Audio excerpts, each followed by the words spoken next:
Hi, and welcome to another episode of Coffee with Coatney. We've been talking about the home buying process, and we're up to the point now where you've already got a ratified contract in place, and you and a seller have agreed on all of the terms of that contract. Well, so what's next? Well, you need to shop for homeowners insurance. You possibly have had auto insurance, and you'd probably want to contact your agent that has provided you with auto insurance and tell them, hey, I'd like to maybe bundle my homeowners and auto insurance together and give me a price on that. But not only call him, you'd want to call others too. So you call a series of companies and get the best price.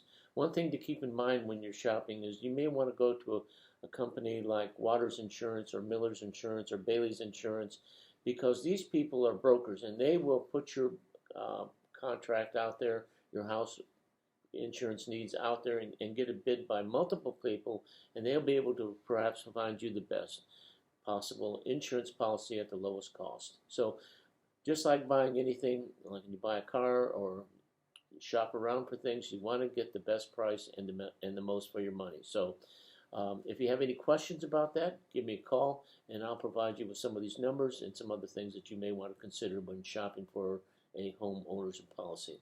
You want to keep in mind, though, that when you finally award that business, then you need to let that insurance agent know the exact date, and you don't probably have the exact closing date, but once you have that closing date, that's the date that you want that policy to be in effect. And most likely that insurance agent is going to escrow, or the mortgage company is going to escrow a full year's policy money in your name, in your account and mortgage to pay for that. So if you have any questions about this, just give me a call and we'll talk about it.